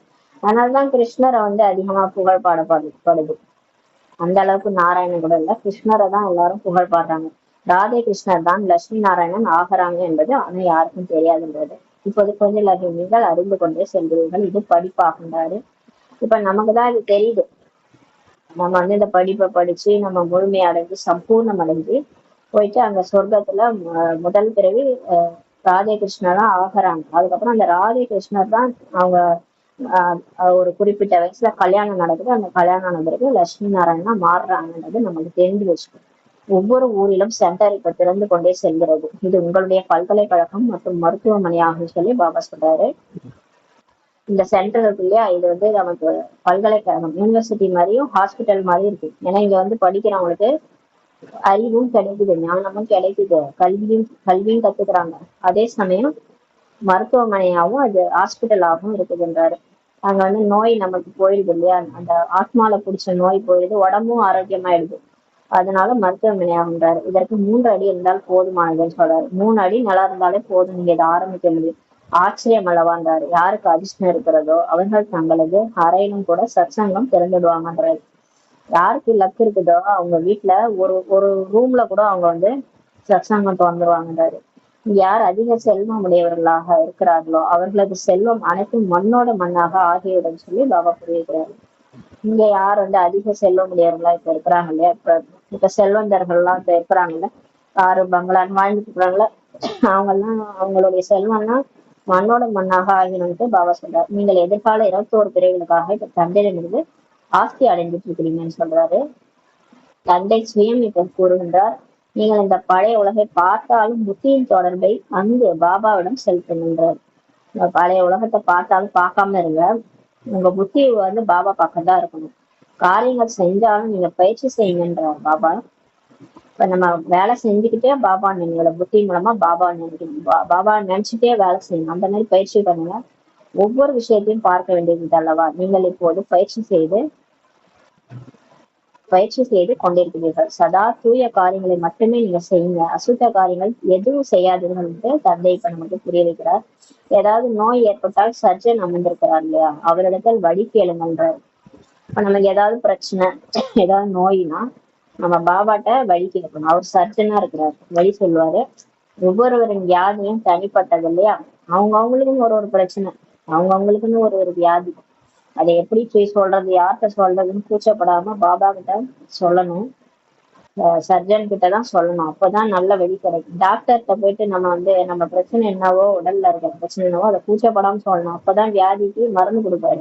நம்ம டாக்டர்கிட்ட எப்படா சொல்றதுன்னு மறைச்சு இருந்தோம்னு வச்சுக்கோங்களேன், எந்த வியாதியும் நம்மளை விட்டு போகாது.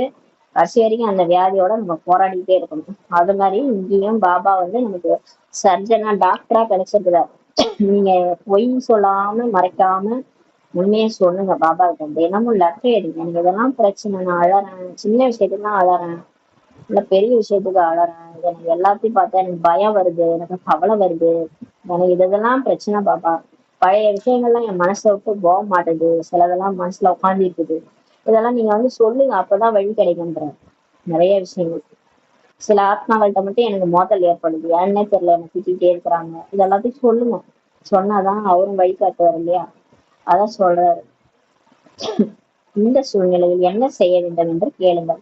இப்போ ரொம்ப பிரச்சனையில மாட்டிக்கிட்ட ஏதோ ஒரு சூழ்நிலை, அந்த சூழ்நிலையில என்ன செய்யணும்னு கேளுங்கன்றாரு.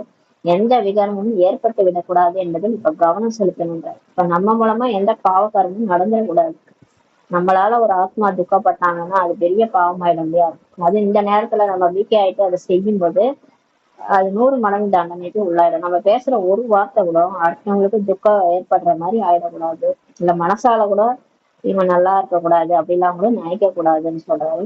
உணவு எப்படியோ அப்படித்தான் மனம் என்று பாடப்பட்டிருக்கிறது சொல்றாரு. அது ஒரு ஹிந்திலே ஒரு அன்னம் போல வேசையான் வயசை மண்ணு சொல்லுவாங்க. அன்னம் போலதான் எண்ணம், என்ன சாப்பிட்றோமோ அதுதான் நம்மளுடைய எண்ணம் அப்படின்னு பாடப்பட்டிருக்கிறது சொல்றாரு பாபா. மாமிசம் வாங்குபவர்கள், விற்கக்கூடியவர்கள், பரிமாறக்கூடியவர்களுக்கும் கூட பாவம் ஏற்படுகிறது சொல்லி பாபா சொல்றாரு. யாரெல்லாம் மாமிசம் வாங்குறாங்களோ, அப்புறம் யாரெல்லாம் அதை விற்கிறாங்களோ, ஏன்னா அது வந்து ஒரு உயிரை கொல்றாங்க, அந்த உயிரை வந்து அது துடிக்குது, அந்த உயிர் வந்து துடிக்குது, அதை வந்து அந்த வைப்ரேஷன் அந்த அந்த மாமிசத்துலதான் இருக்கும். அதோடைய துக்கம் ஃபுல்லா அந்த மாமிசத்துலதான் இருக்கும். அதை வாங்குறவங்க, அதை விற்கிறவங்க, அப்புறம் அதை அதை சாப்பிட்றவங்களுக்கும் அந்த துக்கம் வரும். அதனாலதான் நம்ம துக்கமாவே இருப்போம். ஏன்னா அந்த மாமிசம் சாப்பிட்றவங்களுக்கு ஏன் துக்கமா இருக்குன்னா, அந்த அந்த எந்த ஒரு உயிரினம் வந்து கஷ்டப்பட்டுச்சோ அந்த கஷ்டம் ஃபுல்லா நமக்கு வந்துடும். அதனால நம்ம துக்கப்படுற மாதிரி வரும், நமக்கு ஏதாவது உடம்பால துக்கம் அனுபவிக்கிற மாதிரி வரும். அதெல்லாம் ஏன்னா அந்த நான்வெஜ் சாப்பிட்டாதான் அந்த பிரச்சனை வரும். அதனால சொல்றாரு, நீங்க அது மாதிரி பரிமாற கூட கூடாது. பரிமாறக்கூட கூடியவர்கள் கூட அந்த பாவத்துல பங்கு இருக்குன்னு சொல்றாரு. பாவம் ஏற்படுறதுன்னு சொல்றாரு. பதிட்ட பாவம் தந்தையிடம் எந்த விஷயத்தையும் இப்ப மறைக்க கூடாதுன்றாரு. இப்ப தூய்மையற்றால தூய்மையாக்கக்கூடியவர் வந்திருக்கிறாரு. அவர்கிட்ட எதையுமே மறைக்க கூடாது. நான் இதெல்லாம் பண்ணிட்டேன் பாபா, இதெல்லாம் என்னுடைய தப்பு அப்படின்ட்டு எழுதி வச்சுட்டீங்கன்னா மறுநாளே நமக்கு வழி சொல்வாரு. மருத்துவரிடம் மறைக்கிறோம் எனில் நோயே அகலாது இல்லையா? அதே மாதிரிதான் இவர் எல்லையற்ற அழிவற்ற சர்ஜன் ஆவார் சொல்றார். இந்த விஷயங்களை உலகத்தினர் யாருமே அறியவில்லை. ஆனா இந்த மாதிரி ஒரு விஷயம் நடக்குது, இந்த மாதிரி கடவுள் வந்திருக்கிறாரு, அவர்கிட்ட நம்ம எல்லாத்தையும் கொட்டுறோம், அவர் எல்லாத்தையும் சரி பண்றாருன்ட்டு யாருக்குமே தெரியாது. உங்களுக்கும் இப்போது ஞானம் கிடைத்துக் கொண்டிருக்கிறது. இருப்பினும் யோகாவில் மிகவும் குறைவாக இருக்கிறீங்க. ஞானம் என்னமோ எல்லாருக்கும் நல்லாதான் புரியுது. இன்னும் இந்த யோகா மட்டும் ஏன் பண்ண மாட்டீங்கன்னு கேட்கிறாரு பாபா. முற்றிலும் நினைவு செய்வதே கிடையாது. இப்ப சென்டருக்கு போனோம், அங்க ஒரு நாள் ஃபுல்லா நினைக்கணும். வீட்டுக்கு வந்தா நினைக்கிறதே கிடையாது. அதான் சொல்றாரு, முற்றிலும் நீங்க நினைவு செய்யறதே கிடையாது. உடனேயே நினைவு நிலத்தி விடாது என்பதை தந்தையும் அறிவார்.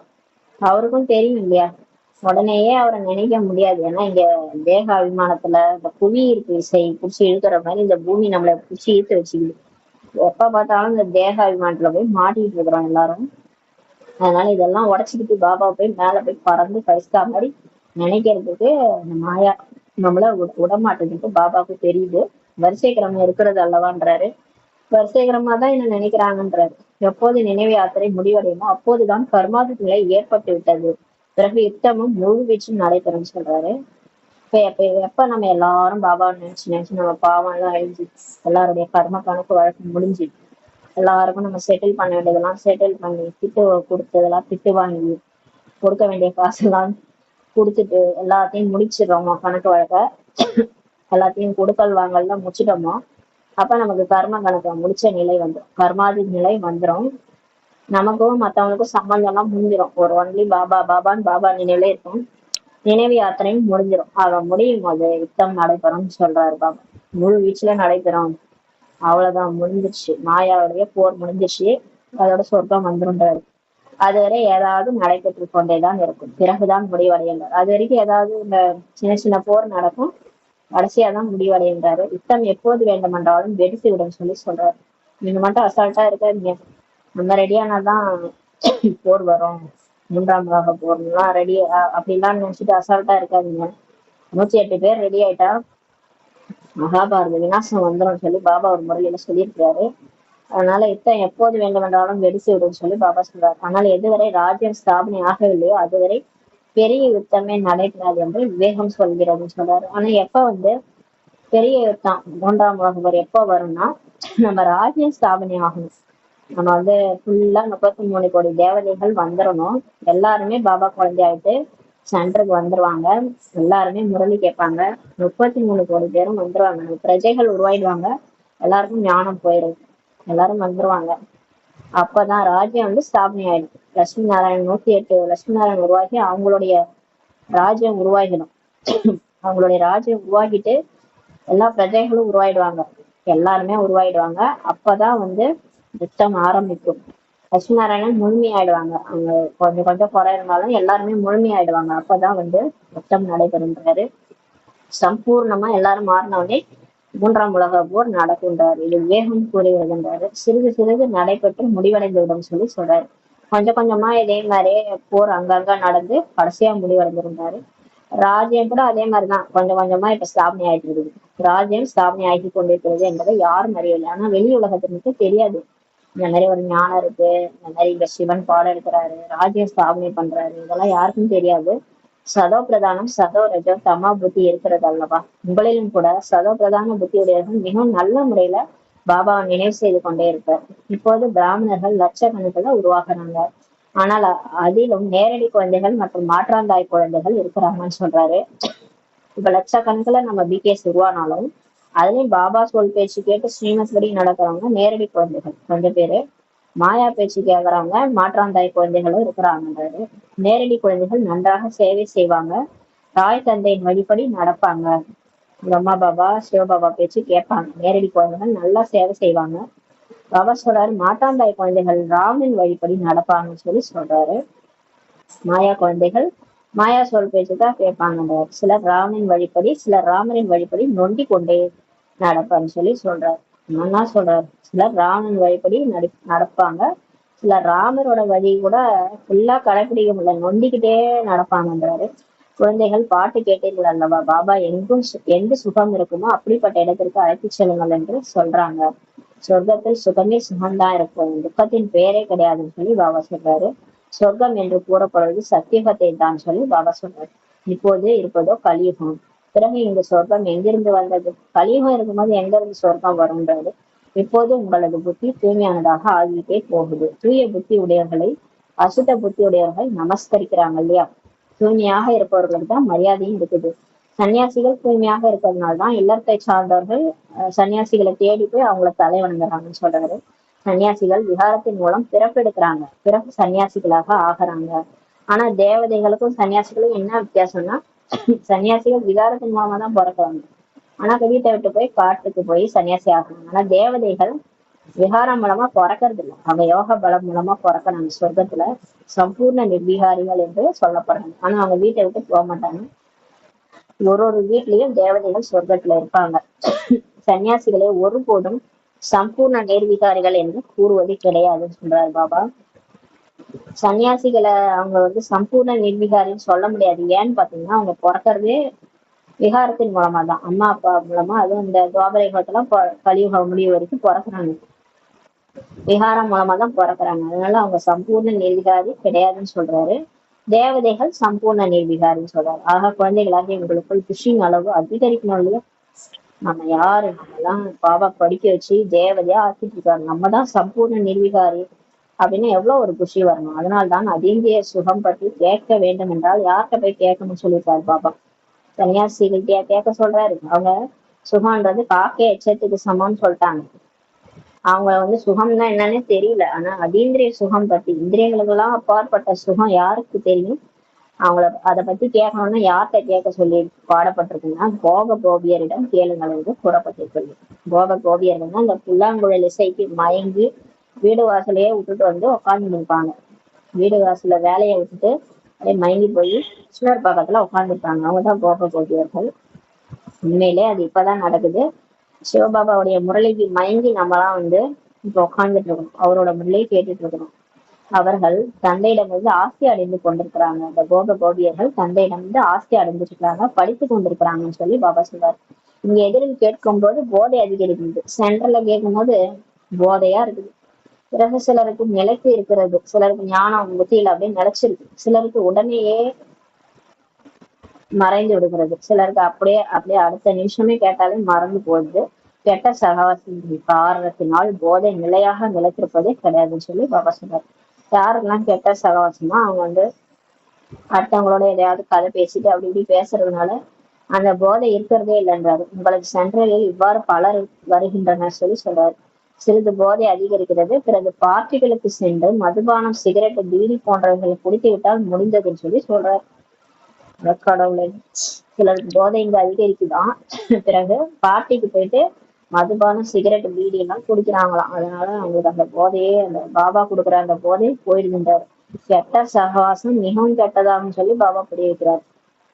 பாருங்க, யாரு நம்ம ஈஸ்வரனுடைய சகவாசத்துல இருக்கணும், கெட்ட சகவாசத்துக்கு போனோம்னா அது கெட்டதா முடிஞ்சிடும்னு சொல்றாரு. அன்னமும் கோப்பும் ஒன்றாக சேர்ந்து இருக்க முடியாதுன்னு சொல்லி பாபா சொல்றாரு. கணவன் அன்னமாக ஆகின்றார் எனில் மனைவி கொக்காக ஆகிடுறாங்க. சில இடத்துல இப்படி இருக்குது, பிகே கணவன் பிகேவா இருந்தா மனைவி நான் பிகேவா இருக்கிறாங்க. 5 விகாரத்தை அவங்க விரும்புவாங்க. இந்த மாதிரி சாப்பாடுலாம் அந்த ரெஸ்ட்ரிக்ஷன் இருக்காது.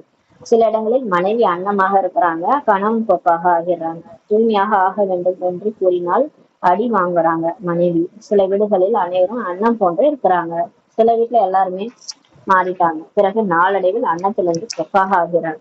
மாறினவங்க திடீர்னு பார்த்தா திரும்ப பழையபடி அன்னத்துல இருந்து கொக்காக ஆகிறாங்கன்னு சொல்றாரு.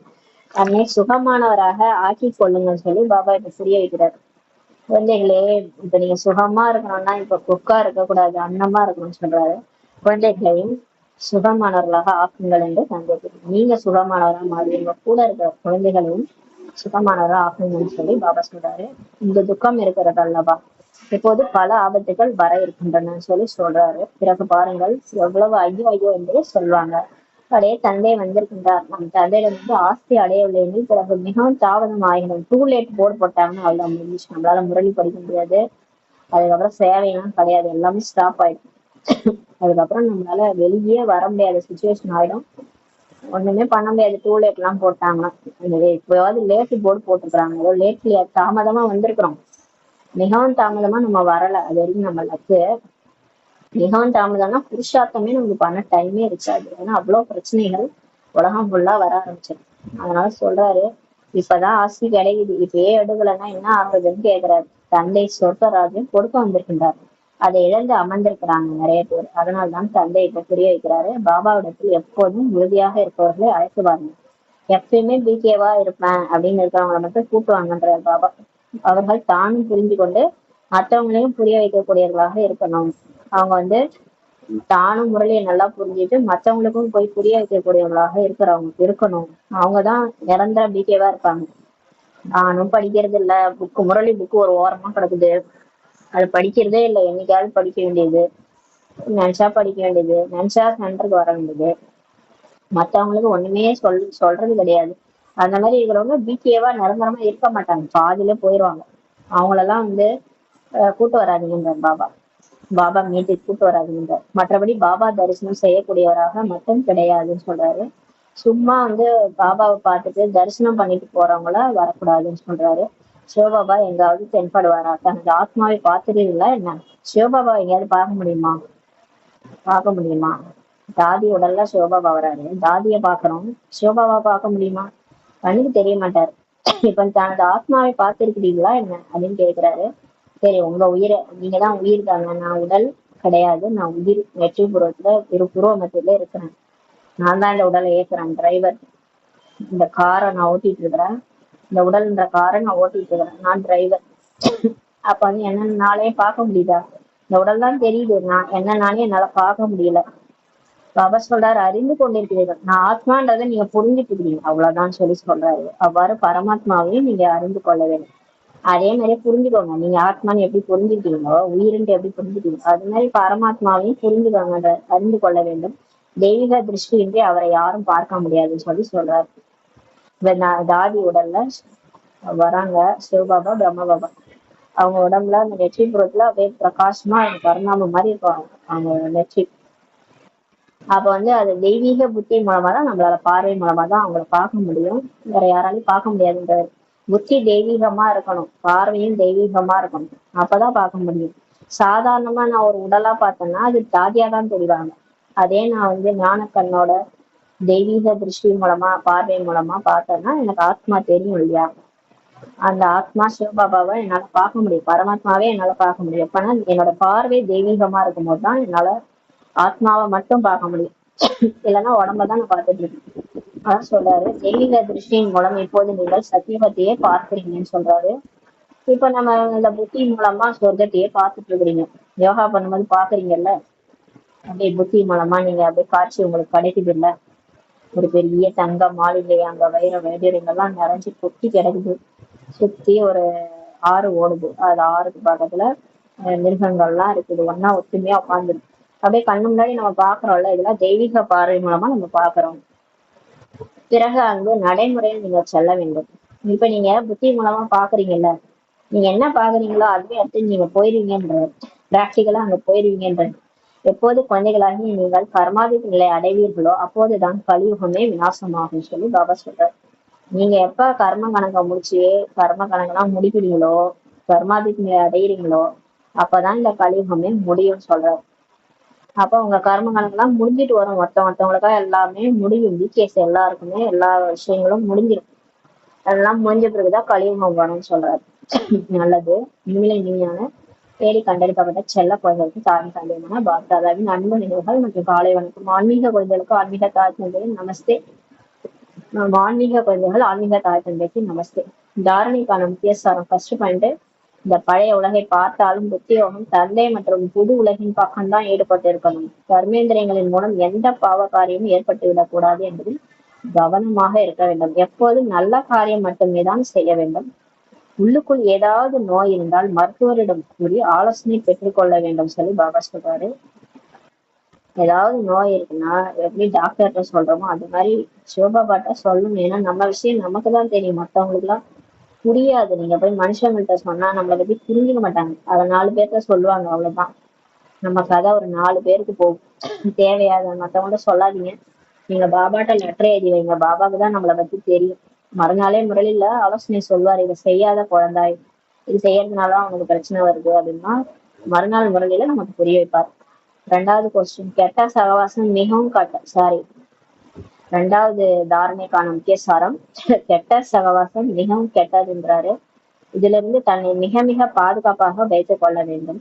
தன்னை மற்றும் குடும்பத்தை சுகமானதாக ஆக்கிக் கொள்ள வேண்டும். படிப்பதற்கு ஒருபோதும் சாக்கு போக்கு கூறக்கூடாது. முரளி படிக்கல, இன்னைக்கு எனக்கு டைம் இல்லை, இவ்வளவு தூரம் என்னால நடந்து வர முடியல அப்படின்லாம் சொல்லக்கூடாதுன்னு அந்த காலத்துல சொல்லியிருக்கிறாரு. இப்ப நம்ம போன்லயே வருது, யூடியூப்லயே வருது, வீட்டுல இருந்தே கேட்கறோம், போன்லயே கேட்கறோம். ஆனா இதுக்கு கூட சில பேர் சாக்கு போக்கு சொல்லிட்டு எனக்கு டைம் இல்லை, எனக்கு வேலை அப்படி இப்படின்ட்டு நிறைய சொல்றாங்க. அப்படின்னா அவ்வளவுதான், அவ்வளவும் அவங்களுக்கு லக்கு இல்லைன்னு தான் அர்த்தம். அவங்க அதிர்ஷ்டசாலியா இல்லைன்னு அர்த்தம். சொர்க்கத்துல அவ்வளவு அடைய முடியாது, அதாவது இவ்வளவு செல்வமும் அடைய முடியாது. யார் நிறைய படிக்கிறாங்களோ அவங்கதான் லட்சுமி நாராயணன். அவங்க லட்சுமி நாராயணன் இருக்கிறதுல பெரிய செல்வந்தர் அவங்கதான். இப்ப அந்த திரேதாயுகத்துல அந்த கடைசி கடைசி பிரஜையிலும் பிரஜை, ஏழை பிரஜை கூட அவங்களுடைய சொத்து இங்க இருக்கிற அந்த டாடா பிர்லா ரேஞ்சில இருக்கிறாங்களோ அம்பானி ஃபேமிலி, அவங்களோட 100 மடங்கு அதிகமா இருக்கும் சத்தியுகத்துல இருக்கிற லாஸ்ட் பிரஜையோடைய சொத்து. பாருங்க அப்ப எவ்வளவு செல்வ செழிப்பு இந்த முரளி மூலமா தான் நமக்கு கிடைக்குது. அப்ப படிப்புக்கு நம்ம சாக்கு போக்கு சொல்லலாமா? ஏன்னா எனக்கு டைம் இல்லை, நான் அங்க போயிட்டேன் இங்க போயிட்டேன். எப்பயுமே இந்த டைம்ல எங்கேயாவது போறத நம்ம விட்டுருணும். கரெக்டா இந்த டைம்ல நம்ம படிக்கணும். வரதானம், உயர்ந்த பாவனையின் ஆதாரத்தால் அனைவருக்கும் சாந்தி சக்தியின் கதிர்களை வழங்கும் விஸ்வ கல்யாணக்காரி ஆகுது வரதானம் இருக்கிறாரு. இப்ப உயர்ந்த பாவனை வைங்க எல்லாருனாலையும், எல்லாருக்கும் அமைதி சக்தியின் அதிர்வலைகளை கொடுக்கக்கூடிய உலகத்துக்கே நன்மை செய்வார் விஸ்வ கல்யாணக்காரி ஆகுமென்ற வரதானம் கொடுக்கிறாரு. தந்தையின் எண்ணம் சொல் பார்வையால் ஆவிலும் எப்பொழுதுமே நன்மை செய்யும் பாவனையும் நல் விருப்பமுமே இருப்பது போலவே குழந்தைகள் எண்ணத்திலும் உலக நன்மைக்கான பாவனையும் நல் விருப்பமுமே நிரம்பியிருக்கிறது. பாபா என்ன பண்றாரு, அவர் கடைசி 33வது கோடியாவது ஆத்மாவா இருந்தாலும் அந்த ஆத்மா கூட சிவபானை தான் நிற்கிறாரு. இந்த குழந்தையும் தேவதையாகும், இது கூட லட்சுமி நாராயணன் ஆகணும் தான் நினைக்கிறாரு. அவங்களும் நல்லபடியா ஃபர்ஸ்ட்ல வரணும் தான் நினைக்கிறாரு. எல்லாரையுமே அன்பு கொடுக்குறாரு. நமக்கு பாருங்க, ஒருத்தவங்களை பார்த்தா பிடிக்கல, ஒருத்தவங்களை பிடிக்குது. இது ஏன் எல்லாம் கர்ம கடகுனால அந்த மாதிரி இருக்குது. ஏன்னா பண்றதெல்லாம் அந்த மாதிரி இருக்குது. நம்ம பண்றது அவங்களுக்கு பிடிக்கல, அவங்க பண்றது நமக்கு பிடிக்கல. இந்த மாதிரி எல்லாம் நிறைய விஷயங்கள் நமக்கும் பாபாவுக்கும் எட்டாத ஏணிப்படி மாதிரி இருக்குது. அவர் எப்படி இருக்காரு, நம்ம எப்படி இருக்கிறோம். ஏன் பாபா சொல்றாரு, எண்ணம் சொல் பார்வையால பாபா எப்பவுமே நன்மை செய்யும் பாவனை தான் வைக்கிறாரு. எல்லார் மேலேயும் நல் விருப்பம் எல்லார் மேலேயும் இருக்குது. அது மாதிரி நமக்கும் எல்லார் மேலேயும் நல் விருப்பம் நல் பாவனை தான் இருக்கணும்ன்றாரு. எல்லாரும் மாறுவாங்க, எல்லாரும் அடைவாங்க அப்படின்னு நினைக்கிறேன். எந்த ஒரு செயல் செய்யும் போதும் உலக ஆத்மாக்கள் அனைவரும் கண்ணில் தென்பட வேண்டும். எந்த ஒரு செயல் பண்ணீங்கனாலும், சக்தி கொடுக்குறீங்க, போக் வைக்கிறீங்க, எல்லாருக்கும் போய் சேரணும். உலக ஆத்மாக்கள் எல்லாரும் உங்களுக்கு கண்ணில் தென்பட வேண்டும். மாஸ்டர் ஞான சூரியனாகி சுபபாவனை மற்றும் உயர்ந்த நல் விருப்பத்தின் ஆதாரத்தினால சாந்தி சக்தியின் கதிர்களை வழங்கி கொண்டே இருங்க. எல்லாருக்கும் கொடுத்துட்டே இருங்க. மாஸ்டர் ஞான சூரியனாகி சுபபாவனையை வச்சு மனசாலதானே செய்ய சொல்றாரு. கையாலேயே காசு பணம் கொடுக்க சொல்றாரு. நம்மளால எல்லாருக்கும் கொடுக்க முடியாது, நம்மள்ட்ட அவ்வளவும் கிடையாது. பாபா மனசால நான் ஒரு ஆத்மா, நான் மாஸ்டர் ஞானசூரியன் அந்த மாதிரி ஒரு ஸ்திதியில இருந்து எல்லாருக்கும் உலகம் ஃபுல்லா சாந்தி சக்தி வைப்ரேஷனை வழங்கிட்டே இருக்கின்றாரு. அப்போதே நீங்க விஸ்வ கல்யாணக்காரி ஆகுகின்றார். மனசால செய்ய சொல்றாரு. இந்த மனசால செஞ்சாதான் ஒரு நாளைக்கு நம்ம கையால கூட வழங்கணும். அந்த மாதிரி ஒரு நேரம் வரும். அப்ப கையால கூட எல்லாருக்கும் கொடுப்போம். அந்த மாதிரி நமக்கு ஒரு நேரத்தை கொடுப்பாரு பாபா. இப்ப மனசால செஞ்சாதான் நம்ம கையால செய்யற காலமும் வரும். ஆனாலும் சொல்றாரு, ஆனால் இதற்காக நீங்க அனைத்து பந்தனங்களிலிருந்து விடுபட்டு இப்ப சுதந்திரமாகுங்கள்ன்றாரு. ஆனா இதை நீங்க ஃபாலோ பண்ணணும்னா, இந்த மனசா சேவையை நீங்க செய்யணும்னா இப்ப பற்றுலாம் வச்சுக்கிறீங்க பாருங்க, அதனாலதான் உங்க புத்தி மேலேயே போக மாட்டேங்குது, கீழே சுத்திட்டு பந்தனத்துல மாட்டிட்டு இருக்கீங்க. அதுல இருந்து நீங்க ஃப்ரீ ஆகுங்க. பந்தனம் கடைசி வரைக்கும் தான் இருக்கும். நம்ம கடைசி வரைக்கும் எல்லாரும் கூட தான் வாழ்ந்துட்டு எல்லாரும் ஒன்னாதான் போக போறோம். அதனால கடைசி வரைக்கும் எனக்கு இவங்க மேல பட்டு உட்காந்துட்டே இருந்தேன்னா அப்ப பாபாவை எப்பதான் நினைக்கிறது? எல்லாரும் கூட இருங்க, பாபா நினைச்சிட்டு விடுபட்டு வாழுங்க. அப்பதான் நீங்க வந்து சுதந்திரமா இருக்க முடியும். அப்பதான் உலகத்துக்கே உங்களால நன்மை செய்ய முடியும்னு சொல்றாரு. இப்ப இந்த பிரைம் மினிஸ்டர், சீஃப் மினிஸ்டர்லாம் அவங்க குடும்பம் குட்டின்னு பார்த்தாங்கன்னா அவங்களால நாட்டை கவனிக்க முடியாது. அது மாதிரி மிலிட்ரியில சேர்ந்தவங்க எல்லாம் பாத்தீங்கன்னா அவங்க குடும்பத்தை பார்க்க முடியாது. ஏன்னா அவங்க எப்ப வேணாலும் அவங்க உடல் விட்டு உயிர் போகலாம். ஏன்னா நாட்டுக்காக அவங்க அந்த அளவுக்கு சரண்டர் ஆயிப்பாங்க. அது மாதிரிதான் இப்ப நமக்கும் எல்லாருக்கூடயும் வாழணும். ஆனா சுதந்திரமா இருந்து நம்மளோட காரியம் என்னன்னா விஸ்வ கல்யாணக்காரி தான். உலகத்துக்கே சக்தி கொடுக்கணும்ன்றாரு. ஸ்லோகன்: நான் மற்றும் எனது இதுவே தேக அபிமானத்தின் வாசல் ஆகும். இப்போது இந்த வாசலை மூடிவிடுங்கள். ஒரு டோர் ஒண்ணு இருக்கு. அந்த டோர் வந்து அதுதான் நம்மள தேகாபிமானத்துல பிடிச்சி விடுது. அது என்ன டோர்னா வாசல்னா அது நானு, எனது நான் யார் தெரியுமா, இது இவங்க என்னுடையவங்க, எனது குழந்தை, எனது கணவன், என்னுடைய வீடு, அப்படின்ற அந்த பற்று. அப்புறம் நான்ட்டு பேசுறது. நான் யார் தெரியுமா, நான் இந்த மாதிரி, நான் கலெக்டரு, நான் டாக்டரு, என்னுடைய அந்தஸ்து என்ன போய் இப்படி பேசுறாங்க, இந்த மாதிரிலாம் இந்த அகங்காரம் மற்றும் எனது இதுதான் தேகாபிமானத்தின் வாசலே. இதை மூடிடுங்கன்னு சொல்லி பாபா சொல்றாரு. இதை மூடிடுங்க, அந்த வாசலே வேணாம், அதை மூடிடுங்க. நாலே ஆத்துமா, எனதுனாலே என்னுடைய பாபா. அவ்வளவுதான். இந்த ரெண்டை மட்டும் ஞாபகம் வச்சுக்கோங்க. அந்த வாசலை மூடிடுங்கன்றாரு. அவ்வியக்த சமயங்க: சத்தியமும் நாகரிகமும் தனது பண்பாக்குங்கள். சத்தியத்தினை கண்டறிதல், எண்ணம், சொல், செயல், சம்பந்தம், உறவு யாவிலும் தெய்வீகம் அனுபவம் செய்வதாகும். சத்தியான்னு எப்படி நம்ம தெரிஞ்சுக்கணும்? நம்ம கூட பழகிறவங்க சத்தியமா இருக்கிறாங்களா எனக்கு எப்படி தெரியும்? எல்லாத்துலயும் ஒரு அன்பு, தெய்வீகம் அனுபவம் ஆகும். அதே மாதிரி நம்ம சத்தியமா இருக்கிறோம்னா எல்லாரும் நம்ம கிட்ட வரும்போது ஒரு தெய்வீகத்தை அனுபவம் செய்வாங்க. அப்ப அவங்க சத்தியமா இருக்கிறாங்கன்னு அர்த்தம். சிலர் சொல்வார்கள், நான் எப்போதும் உண்மையே பேசுவேன், ஆனால் சொல்லிலும் செயலிலும் தெய்வீகம் இல்லையெனில் பிறருக்கு உங்களது உண்மையாகாதுன்னு சொல்றாரு. வாயால நீங்க வந்து உண்மையை பேசுறீங்க, ஆனா நீங்க சொல்றது ஒண்ணு, செய்யறது ஒண்ணு. நீங்க சொல்றது நல்லாதான் சொல்றீங்க, நான் அப்படி இருப்பேன், நான் வந்து அது பண்ணுவேன், இது பண்ணுவேன், எல்லாருக்கும் நான் நல்லதான் செய்வேன் அப்படின்னு சொல்றீங்க. ஆனா செயல்ல வேற மாதிரி பண்ணிட்டு இருக்கீங்கன்னா அப்ப தெய்வீகம் இல்லைன்னா அப்ப வந்து பிறருக்கு உங்களது உண்மை வந்து உண்மையாகாதுன்னு சொல்லி பாபா சொல்றாரு. ஏன்னா சொல்றது ஒண்ணு, செய்யறது ஒண்ணு. அதனால உண்மைத்தன்மை இல்லைன்றாரு. எனவே சத்தியத்தின் சக்தியுடன் தெய்வீகத்தை இப்ப கையாளுங்கன்னு சொல்றாரு. இப்ப உங்களுக்குள்ளார சத்தியத்தின் சக்தியை கொண்டு வாங்க. அதன் மூலமா தெய்வீகத்தை கையாளுங்க. அப்பதான் தெய்வீகமானவங்கன்னு உங்களை சொல்ல முடியுறாரு. எதனை பொறுத்து கொள்ள நேர்ந்தாலும் பயப்படாதீங்க. இப்ப எல்லாத்தையும் நம்ம பொறுத்துக்க வேண்டிய சுச்சுவேஷனா இருக்குது. அப்ப வந்து பொறுத்துக்க வேண்டிய விஷயத்துல பயப்படாதீங்கன்றாரு. உண்மை தக்க சமயத்தில் தானே வெளிப்படும். பாபா சொல்றாரு, எது உண்மையோ அது தானா ஒரு நாள் வந்து வெளிப்படும். நீங்க வந்து ப்ரூஃப் பண்ண வேண்டிய அவசியம் இல்லை. நான் சரியான ஆளு, நான் சரியாதான் நடந்துக்கிறேன், என்னை எல்லாரும் தவறா நினைக்கிறாங்க, நீங்க ஏன் கவலைப்படுறீங்க, அதுக்காக போய் ஏன் போராடுறீங்க? மத்தவங்கள்ட்ட உங்களை பத்தி ப்ரூஃப் பண்றதுக்கு நீங்க பேசினா யாரும் நம்ப மாட்டாங்க. நீங்க அமைதியா இருங்க. ஒரு நாள் வந்து உண்மை வந்து தக்க சமயத்துல தானே வெளிப்படும் சொல்லி பாபா சொல்றாரு. சத்தியம் ஒரு நாள் வெளிப்படும். அதே மாதிரிதான் பாபாவும் ஒரு நாள் வெளிப்படுவார்.